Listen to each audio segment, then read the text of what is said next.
వెంబడిస్తున్న వారు ఏం చేస్తున్నారంట, నువ్వు ఆగిపో, ఏ పని చేయకు, నువ్వు ఆగిపో, ఇక్కడే ఉండు, నీకు దేవుడు తర్వాత చూడలే, హల్లెలూయా అని చెప్తున్నట్టు. అయినా ఆగిందా ఈ తల్లి?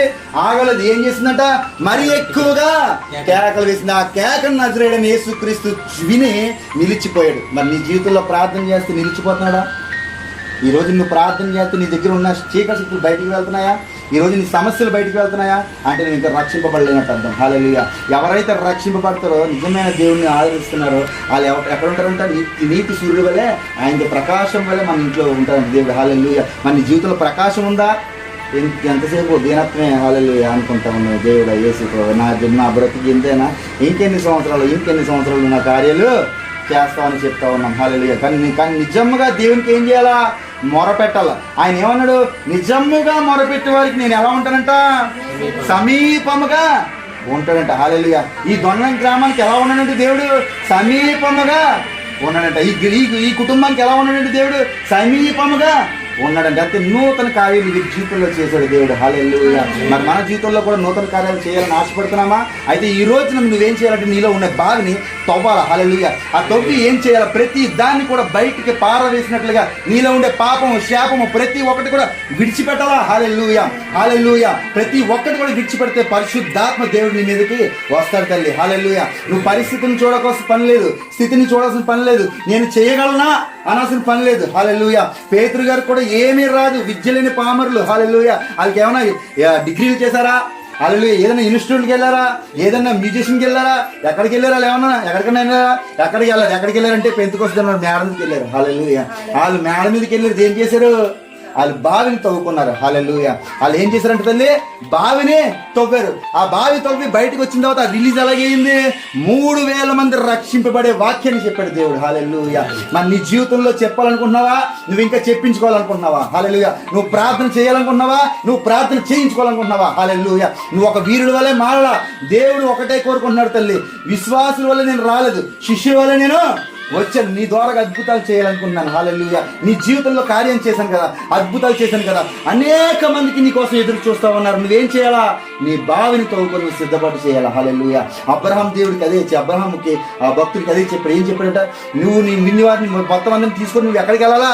వెళ్ళిపో బయటికి, ప్రతి ఒక్కదాన్ని విడిచిపెట్టి నేను చెప్పేంత వరకు నువ్వు వెళ్ళిపో. ఏం చేశాడు? వెళ్ళిపోయి పొద్దున్న సాయంత్రం వచ్చేవాడు, ఒక చోట ఉండేవాడు, మళ్ళీ డేరాలు కట్టుకునేవాడు, మళ్ళీ పీకేసేవాడు, మళ్ళీ పిలిస్తే దేవుడు పిలిస్తే మళ్ళీ వెళ్ళిపోయాడు. ఎన్నో సంవత్సరాలు ఏం చేశాడంటే తన గుడారాన్ని పీక్కుంటూ వెళ్ళిపోయాడు. హల్లెలూయా. అలాంటి గుడారాన్ని నీ బ్రతుకుని పీక్కుంటూ చీల్చుకుంటూ వెళ్ళగలవా దేవుని సేవకి? హల్లెలూయా. అలా ఉండగలవా దేవుని భక్తిలోకి? హల్లెలూయా. చావైన బ్రతుకైన క్రీస్తుని నిలబడగలవా? హల్లెలూయా. అలా నిలబడినట్లయితే దేవుడు ఒక మాట చెప్తా ఉన్నాడు. యెషయా గ్రంథం 12వ అధ్యాయం 3వ వచనం.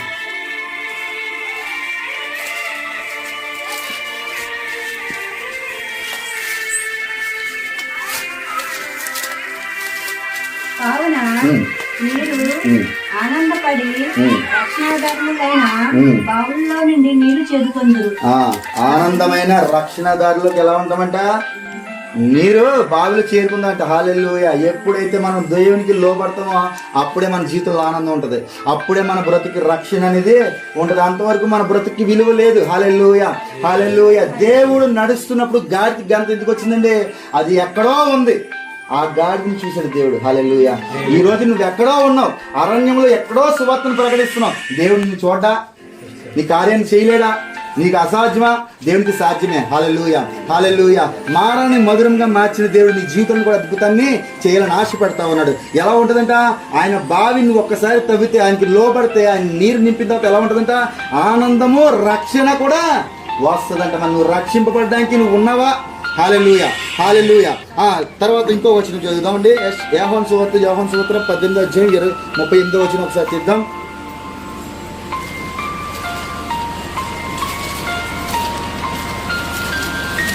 అందుకు పిలాతు, నీవు రాజువా అని ఆయనను అడగగా, యేసు నీవన్నట్టు నేను రాజునే, సత్యమును గూర్చి సాక్ష్యం ఇచ్చుటకు నేను పుట్టి తిని, ఇందు నిమిత్తమై ఈ లోకములకు వచ్చి తిని, సత్య సంబంధి అయిన ప్రతి వాడును నా మాట వినుననెను.